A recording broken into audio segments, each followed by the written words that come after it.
My name is Kelly Weber. I'm 29, I live in Austin, and I've built a life that my family thinks they own a piece of. The thing about boundaries is that they sound simple on paper. Don't touch my car. 3 words. Short. Direct. But in my family, clarity never mattered. What mattered was convenience. Their convenience. I used to think if I said things clearly enough, they'd listen. Then my sister Emily borrowed my old car to run errands and came back with a crushed bumper and a laugh. That accident cost me $4,300. My parents called it a learning experience. I called it theft by negligence. The next day, I promised myself one thing: never again. My car, my rules, end of story. I drive a 2021 black Toyota Highlander, fully paid off, spotless interior, low mileage. I'd worked years for it. That car isn't just transportation, it's freedom. The smell of clean leather, the hum of the engine, it's the sound of a life I built by myself. When I told my family they couldn't use it, they looked at me like I was being dramatic. We're family, my dad said. Family shares. But I wasn't sharing anymore. Not my money, not my car, not my peace. The week everything happened started like any other. I was flying to Chicago for a 4-day conference, the kind of trip I'd been preparing for months. Networking, panels, the whole big career thing. The night before my flight, I called my mom to remind her I'd be gone. Don't come by my place, okay? And no one touches my car, I said. She laughed. You think we'd just take it? I didn't answer, because the truth was, yes, I did. I'd already taken precautions. Locked the car, set the garage code to a new number, and left the spare key with my friend and neighbor Jason Miller, just in case of emergencies, not for family use. By Monday morning, my trip was going smoothly. Final conference day. I was standing in line at the hotel cafe, debating between a latte and a black coffee when my phone started buzzing. Unknown number. I ignored it. It rang again. And again. By the 3rd call, I picked up. This is Officer Barrett with Travis County Sheriff's Office. Is this Kelly Webry? My stomach sank. He told me my car had been towed from a residential street in Galveston, 4 hours from Austin, parked illegally in front of someone's driveway. The neighbors had called it in when they couldn't get to work that morning. My heart started hammering. There's no way, I said. My car should be in my driveway. He hesitated. Ma'am, the people in the vehicle claim to be family. A woman identified herself as your mother. I nearly dropped the phone. Apparently, they'd told the police. Our daughter said we could use it. It's a family car. Family car. Those 2 words sliced through me. They had broken into my house, used the old garage code, probably the one Emily still had written down somewhere, and taken the copied key she'd made months ago. They drove my car all the way to the beach with Emily's kids, her boyfriend, and even my dog, the one I'd left with them to watch for the weekend. They turned my boundary into a family road trip. The officer asked, did they have permission to use the vehicle? No, I said immediately. They did not. Please flag it as unauthorized use. There was a pause. Then, understood. We'll take it from here. 10 minutes later, he called back. They'd located the vehicle. My family was driving home on I-10 when they got pulled over. Everyone was removed from the car, and it was taken into police custody. My parents, Emily, her boyfriend, and 2 screaming kids were left standing on the side of the highway. I stared at the hotel window, watching people walk below me, oblivious to how surreal it felt. I didn't cry. I didn't yell. I just stood there, frozen between fury and relief. Because for the first time in my life, I hadn't fixed it for them. They called nonstop for the next 2 hours. My phone buzzed until the battery nearly died. Mom, Dad, Emily, all of them. Voicemails poured in. You're being ridiculous, Kelly. We didn't hurt anyone. You owe us for everything we've done for you. You're our daughter. It's our car too. Every message blurred into the same thing: entitlement. Meanwhile, I ordered room service, sat by the hotel window, and let the city lights calm me. I didn't plan on flying back early. They could wait. The next morning, I got an update. The car was impounded, safe, but the towing fee was $1,900. My parents hadn't even offered to pay it. Of course not. When the officer asked if I wanted to press charges, I hesitated. The word theft echoed in my head. But I wasn't ready. Not yet. I just wanted distance. By Wednesday, I was back in Austin. I drove straight from the airport to the impound lot. The clerk looked at me like I was the villain in some family soap opera. You're the owner of the Highlander? I nodded, handed over my ID, signed the release forms, and paid the fee. When I saw the car, my chest tightened. It was filthy, sand everywhere, sticky soda stains on the console, beach chairs stuffed in the back. A long scratch ran across the rear door, and the infotainment screen was cracked. I stood there for a long time, fingers tracing the dent, realizing something I should have learned years ago. People who don't respect your boundaries don't deserve access to you. I drove home, parked in the garage, locked it twice, and sat in silence. Not angry anymore, just hollow. That evening, I made a decision I'd been avoiding for years. I drove to my parents' house. No warning, no text. When my mom opened the door, she smiled like nothing had happened. "Well, look who finally came around," she chirped. My dad laughed. "Figured you'd calm down once you saw it wasn't a big deal."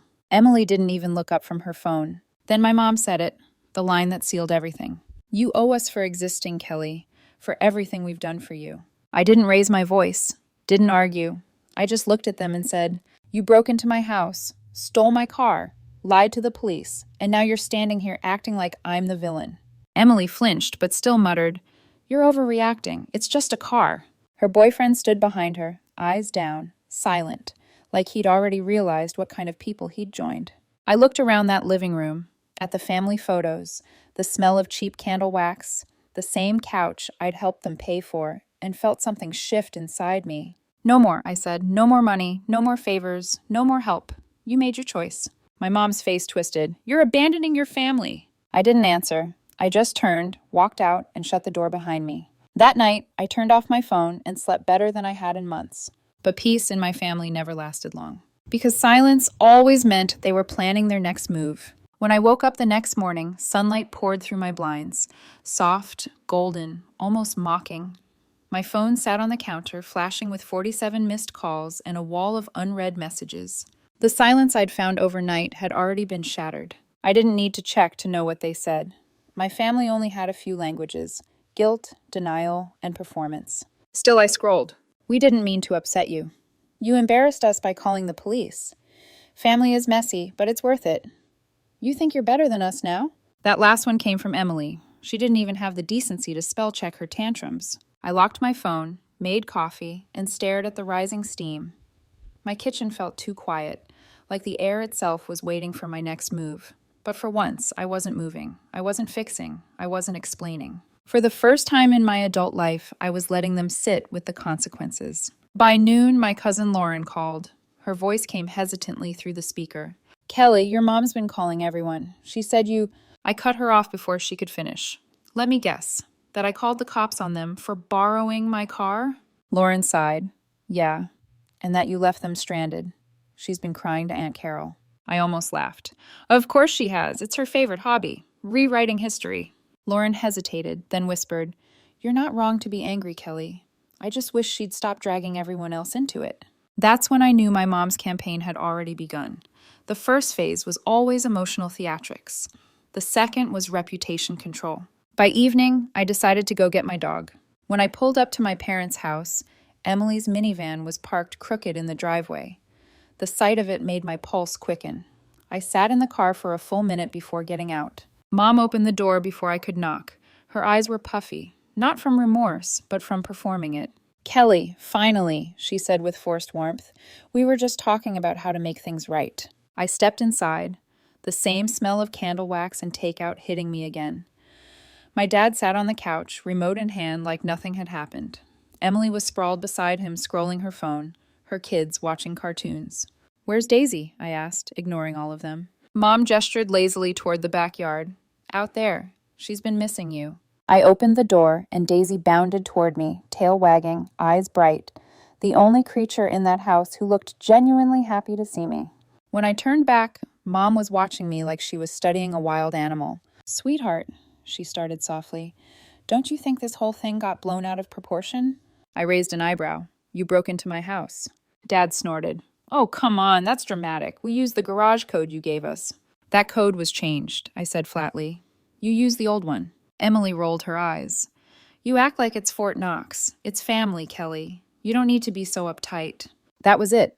That word again. Family. Their favorite shield against accountability. Mom crossed her arms. "You've changed. You're colder. It's like you've forgotten who we are." I haven't forgotten, I said. I've just stopped pretending that what you do is normal. The room went still. Even Emily's kids looked up, sensing the shift. Then Mom's voice dropped, quiet, sharp as a blade. You owe us for existing, for everything we've done for you. We gave you life, Kelly. I let out a small laugh, not from amusement, but disbelief. And you think that means I owe you access to everything I've built, my house, my car, my money? Dad's face hardened. You're ungrateful. Ungrateful. The word they used every time I refused to fund their chaos. I looked at each of them, the family that loved me only when I was useful, and felt something settle in me, heavy but freeing. I'm done, I said. No more money, no more favors, no more being your backup plan. Mom's jaw dropped. You're abandoning us. Emily muttered. You always were dramatic. I looked straight at her. You always were careless. Her cheeks flushed, but she stayed quiet. For once. I didn't yell. I didn't cry. I just clipped Daisy's leash, turned toward the door, and said the words that ended it all. You made your choices. I'm making mine. When I got home, I expected to feel guilt. I didn't. I felt relief, like exhaling after years of holding my breath. But the quiet didn't last. By morning, there were new messages, not just from my parents and sister this time, but from relatives I hadn't spoken to in years. Kelly, family is messy, but worth it. Your mom's heartbroken. Just talk to her. You've changed since that promotion. Don't forget who helped you get there. Every message was proof my mom had gone public. The same woman who stole my car was now painting me as the selfish daughter who'd lost her way. The old me would have tried to defend myself, to explain, but that version of me was gone. This time, I wasn't giving them a narrative to twist. I was giving them silence. For 3 days, I ignored every call. I focused on work, walked Daisy, cleaned my house, and tried to breathe. But then came a knock at my door. Through the peephole, I saw them. My parents, standing in the driveway, hands clasped like peace ambassadors. Mom held a Tupperware of something. Cookies, maybe. The same gesture she used after every explosion. Dad waved like we were neighbors who'd just had a small disagreement. My pulse thudded in my ears. I didn't open the door. Mom's voice carried through the glass. Kelly, let's just move on. It was all a misunderstanding.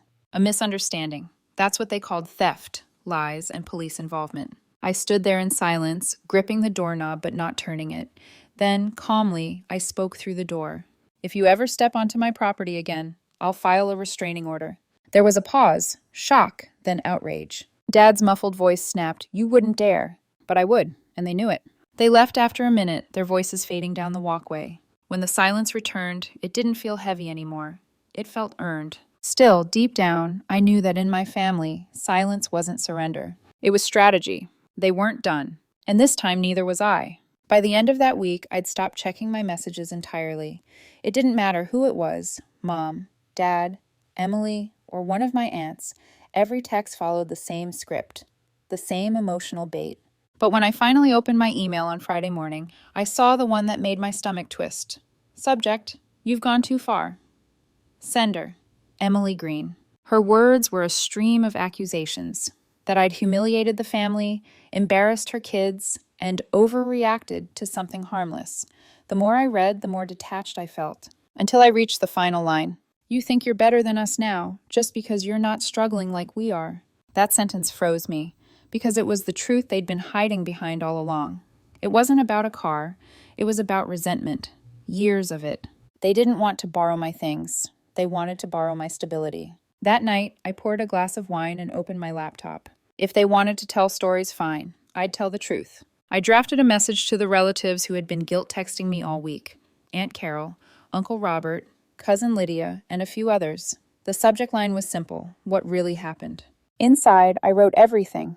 The break-in, the stolen car, the lies to the police, the towing bill, and the aftermath. No dramatics, no insults, just facts. I attached a photo of the damage, the towing receipt, and a short note. They didn't borrow it, they took it, and they lied. I hit send. Then I closed the laptop and exhaled. For once, I wasn't trying to make them understand. I was just refusing to let them rewrite me into their villain. By the next morning, my phone buzzed again. But this time, the tone was different. A message from Uncle Robert. Kelly, I'm sorry, I had no idea. You did the right thing. Then another, from Aunt Carol. She's been twisting stories for years. I'm glad you finally said something. Even Lauren, my cousin, texted. Good for you, Kel. About time someone stood up to them. For a brief second, I felt a flicker of validation, but I quickly buried it. Because I wasn't looking for allies, Anna honey, I just wanted the truth on record. That weekend, I saw my parents again, not on purpose. I was walking Daisy through my neighborhood when I saw their car parked in front of my house. My chest tightened instantly. They were standing by my mailbox, both smiling, pretending everything was fine. Mom waved. Kelly, there you are. We just wanted to talk. I didn't break stride. You're trespassing, I said flatly. Dad took a step forward, hands raised. Come on, sweetheart, this has gone on long enough. It was a misunderstanding. There it was again. That word. Their favorite shield against consequences. Mom tried her soft tone next. You know family is messy, but it's worth it. We shouldn't let something small tear us apart. Small? I repeated. You broke into my house and stole my car. Her smile flickered, but she pressed on. You're making this sound worse than it was. We just wanted a weekend away. We thought you'd understand. You thought wrong, I said. For a second, the mask cracked. My dad's voice hardened. We raised you. We helped you through college. You owe us some respect. And there it was again, the ledger of debts that never actually existed. I kept my voice even. Respect is earned, not demanded. Their expressions shifted, a mix of disbelief and fury, the kind that only appears when control starts slipping. I'm done explaining myself, I said. If you show up here again, I'll call the police. Mom blinked. You wouldn't. Try me. Then I turned, walked inside, and locked the door behind me. 2 hours later, I got an email from my dad. No subject line, just one sentence. You've officially lost this family. I stared at it for a long moment before deleting it, because the truth was, I hadn't lost them. I'd finally stopped letting them use me. A few days later, Lauren called again. So, your mom's been telling people you're planning to sue them? I sighed. Of course she is. If she can't control the story, she'll invent one. Lauren lowered her voice. She's even saying Emily might lose her job because of what you did. That hit differently. The audacity of blaming me for their own actions. They chose to steal, I said quietly. That's not on me. Lauren hesitated, then said something that stayed with me long after the call ended. They can't handle a version of you that doesn't revolve around them. She was right. My parents didn't hate boundaries. They hated losing ownership. That weekend, I sat down at my desk and made it official. I called my bank and removed my name from the shared emergency account I'd set up for my parents last year. I canceled the recurring Amazon orders that delivered snacks for Emily's kids each month. Then I called the vet and took myself off as the backup contact for my parents' dog. It wasn't rage, it wasn't revenge. It was quiet liberation. When I was done, I stared at my account list. Clean, empty of their fingerprints. For the first time, my life felt like it belonged entirely to me. That night, I sat on the couch with Daisy curled beside me, scrolling through family photos on my phone. Birthdays, holidays, fake smiles. Each picture felt like a performance I'd been cast in without my consent. I deleted most of them, because those memories weren't real. They were rehearsals. And I was done performing. Still, something in me knew it wasn't over. Families like mine don't fade quietly. They regroup. They scheme. As I turned off the lights that night, my phone buzzed one last time. An unknown number, no message. Just a call, ringing through the dark. I didn't answer, but deep down I knew who it was. And I knew this silence was just the calm before their next move. The next few days felt still, almost suspiciously so. No calls, no emails, no surprise visits. For a moment I thought maybe, just maybe, they'd finally run out of energy. But with my family, quiet never meant peace. Quiet meant planning. On Thursday morning, I opened my banking app to check a refund from work. That's when I saw it. A small joint savings account I'd opened years ago, back when I was 19 and still too naive to think my parents might take advantage of it, had been drained. 5 separate withdrawals. A total of $598 gone. My chest went cold. I hadn't touched that account in years. It was supposed to be dormant. The bank log showed an IP address that traced back to my parents' home. They'd done it again. They'd stolen from me. I called the bank immediately. The representative's tone was polite but helpless. Technically, since it's a joint account, the funds are legally accessible to both parties. I hung up, my hand trembling. It didn't matter that it was technically legal. Morally, it was theft. They'd crossed every line imaginable and still somehow thought they were entitled to more. I sat at my kitchen table, staring at my coffee going cold, wondering what kind of people steal from their own child and still call it love. That night, I got the email. Subject, we need to talk about the towing bill. From Dad. Kelly, we had to use what was available to cover the towing and expenses. You'll probably notice the changes in your accounts. It's not a big deal, just some small withdrawals. Don't make this harder than it needs to be. I reread the message 3 times, disbelief turning into something sharper, exhaustion laced with disgust. They'd stolen from me and called it responsibility. The next morning at work, my phone buzzed at reception. "Kelly," said the front desk assistant, "there's someone here saying she's your emergency contact." I froze. My emergency contact? I didn't have family listed anymore. When I walked to the lobby, my stomach dropped. It was Emily. She looked flustered, holding a manila envelope like it contained the cure for cancer. "What are you doing here?" I asked quietly. She forced a smile. "Relax, I just wanted to talk." "Not here," I said. "Not ever." Her voice rose just enough for nearby coworkers to hear. "Mom's health is failing, Kelly. You're making it worse by ignoring her." People turned to look. My blood ran hot. "Don't do this," I warned. But she did. "You don't even care that she might have heart problems. Dad says the stress is killing her." Her tone cracked just the right amount to sound believable. It was a performance, and she knew exactly what she was doing. I didn't respond. I just turned, walked her out, and told security not to let her in again. That night, I sat in my car outside my house, hands gripping the steering wheel.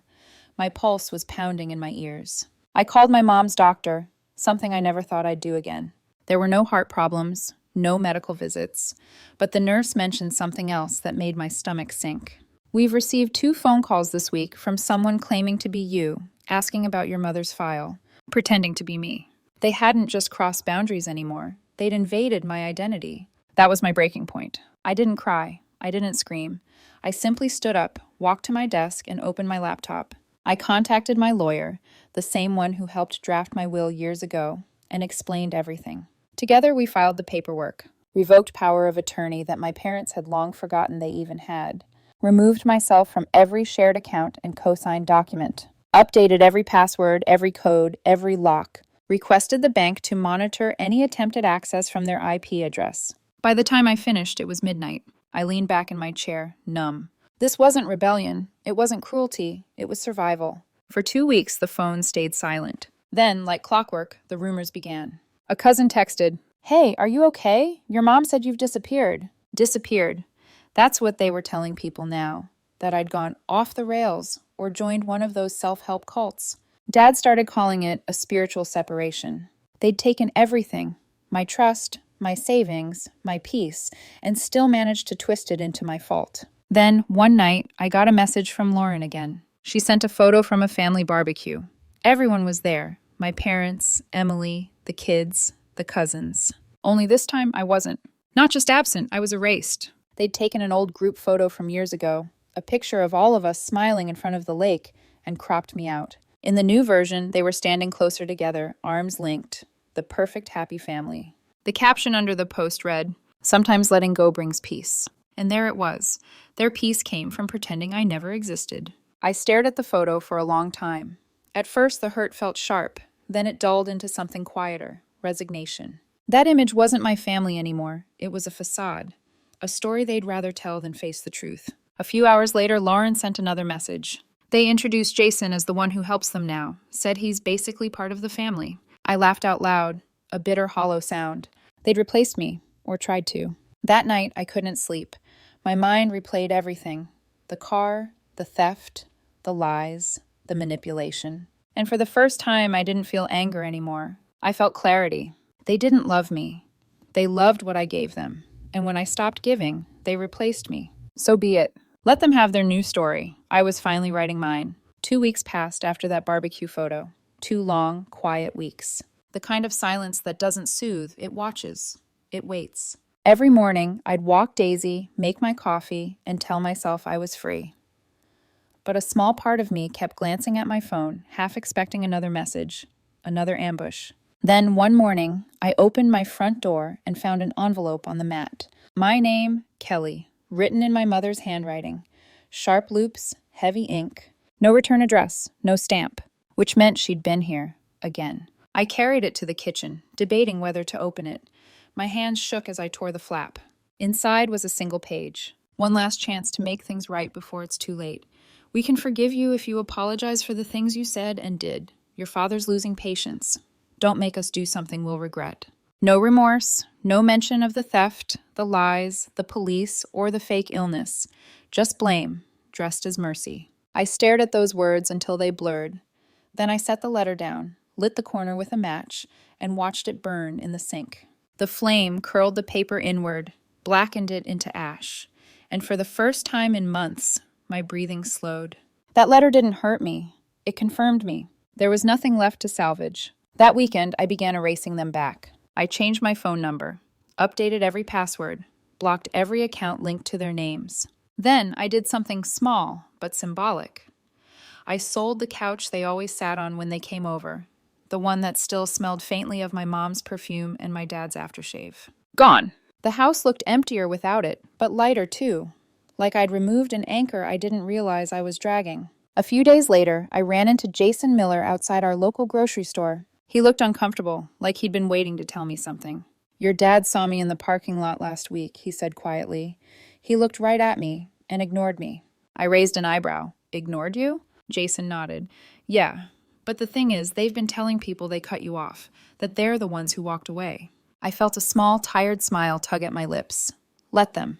He looked at me for a moment, then said, "They tried to replace you, Kelly, but everyone can tell it's not the same." For a moment, I didn't know what to say. Gratitude mixed with grief in my chest. Then I just nodded. "I know." Later that night, my phone buzzed with a voicemail from Aunt Carol. Her voice cracked halfway through. "They've been telling people you wanted nothing to do with them. But Kelly, we all saw what happened. They can crop you out of pictures, but not out of truth. You were the one holding that family together." I didn't cry. I just sat there listening, one hand over my heart, feeling something loosen. I wasn't crazy, I wasn't cruel, I was just done. A week later, another envelope showed up at my door. This time I didn't even open it. I tossed it straight in the trash. Then I stood by the window and looked out at the quiet street. No one there, just wind moving through the trees.